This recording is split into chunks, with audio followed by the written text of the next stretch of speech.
Meus lindões, Croiser aqui, e no vídeo de hoje a gente vai falar do 7º episódio da 3ª temporada de Riverdale. E cara, eu já tô assim, ó, meio sofrida, porque o próximo episódio é o 8º episódio, é quando a série vai entrar em hiato, né, de férias até o ano que vem. Inclusive é quando vai rolar o sorteio aqui no canal. Então, ó, gente, é a última chamada essa daqui. Pra você participar, é bem simples, é só comentar a pergunta final dos vídeos de Riverdale em todos os vídeos de Riverdale usando a hashtag CroiserRiverdale pra ganhar uma jaqueta do Art. O vencedor, ele vai saber na live do episódio que vai acontecer na sequência, gente. Vai ter o vídeo de quinta-feira, que nem eu faço. Provavelmente a gente vai discutir o que a gente vai ver, né, depois, quando a série voltar. Mas a live a gente vai discutir tudinho, eu e você vamos teorizar muito e aí vai rolar esse sorteio, tá bom? Então se inscreve no canal e clica no sininho pra não perder absolutamente nada, porque todas as quintas ao meio-dia eu tô aqui falando do episódio, alguma coisa relacionada a ele,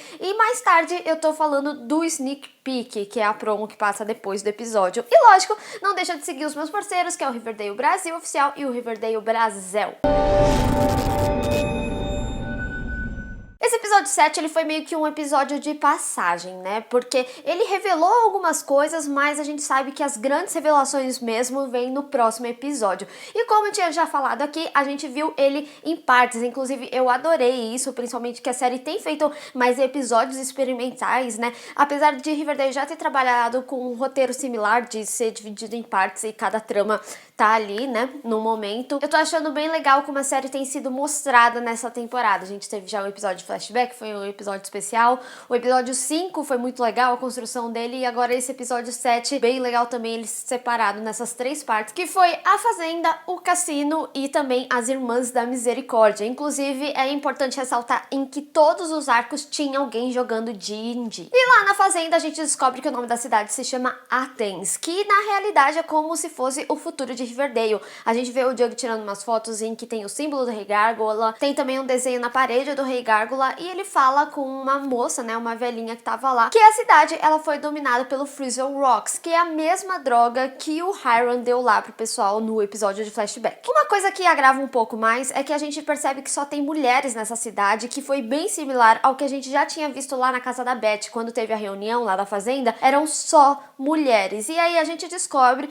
que isso estava relacionado aos homens deverem, né, e assim eles iam pra prisão, que era onde rolava tipo um laboratório escondido e tudo mais. O que me fez pensar no arco da prisão do Art, né, porque até então a gente tava achando só que era por causa daquelas lutas clandestinas e tudo mais, e aí eu fiquei pensando que na época que o Mad Dog sumiu, provavelmente ele foi pra um desses laboratórios da prisão. E aí faz todo sentido, porque a gente vê desde a primeira temporada que o Hiram tenta implementar aquele projeto Soulsdale em Riverdale, tanto que ele queria transformar a escola do Sul em uma prisão. E tem uma outra questão também da prisão, que o Art, ele tinha falado que eles deveriam jogar em vez de ficar fazendo o que eles estavam fazendo na prisão, porque afinal, se eles estivessem no high school, era isso que eles iriam fazer. E aí um dos ghouls chega e fala que na realidade não, porque ele abandonou a escola na 4ª série pra ajudar a avó dele, e ele começou a traficar, que é basicamente bem o perfil mesmo das pessoas que acabam,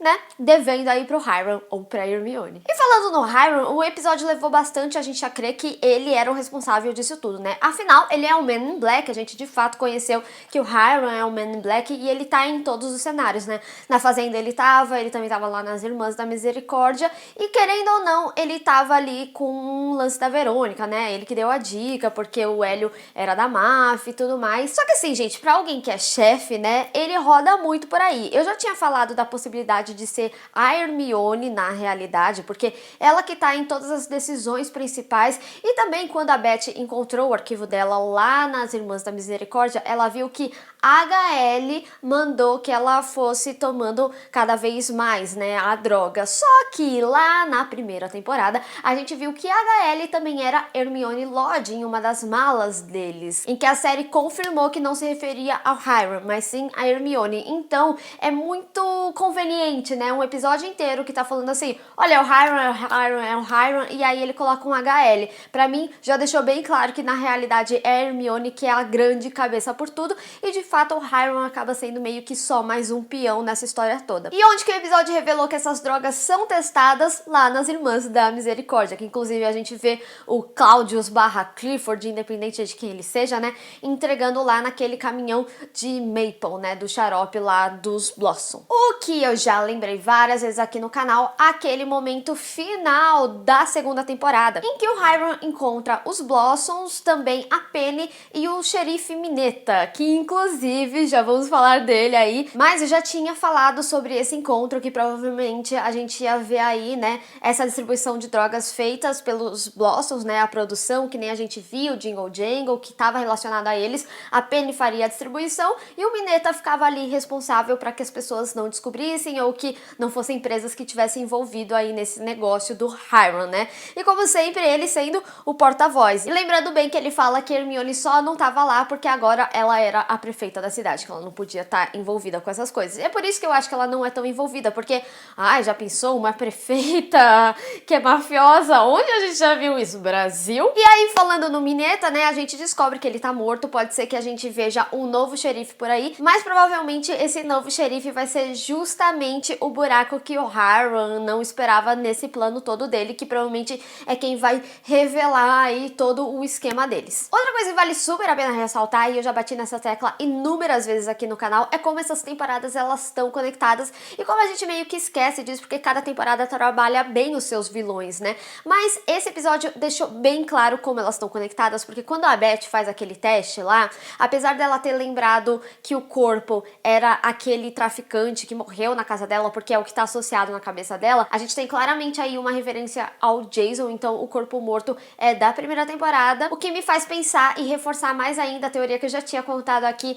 sobre o Jason acabar ter sido um ruivo paladino aí do passado. A segunda imagem é do Black Hood, que apesar do Hal ele ter uma questão assim religiosa também que ligaria a fazenda, a gente tem que lembrar que também existiam dois, né, e isso é uma ponta solta da segunda temporada. E nessa terceira temporada a gente tem aí o Rei Gárgula, né, e é muito louco você pensar que a gente só vai descobrir tudo isso mesmo no final dessa temporada, que me parece ser tipo como se fosse uma temporada final, já que tudo se conecta, né, apesar de eu achar que Riverdale é uma série que vai perdurar umas boas temporadas aí ainda. Mas deixa nos comentários o que mais pode complementar essas questões que eu abri a discussão aqui no vídeo. Vamos discutir. Não esqueçam de responder essa pergunta com a hashtag #CroiserRiverdale aqui nos comentários e corre nos vídeos anteriores para você participar da promoção, porque vai ser sorteado na live que acontece na sequência do episódio 8. Então, se você gostou desse vídeo, não esqueça de deixar o seu gostei e compartilhar nas redes sociais, inclusive me segue lá, se inscreve aqui no canal e clica no sininho para receber notificação de quando tiver um vídeo novo. Te vejo no próximo.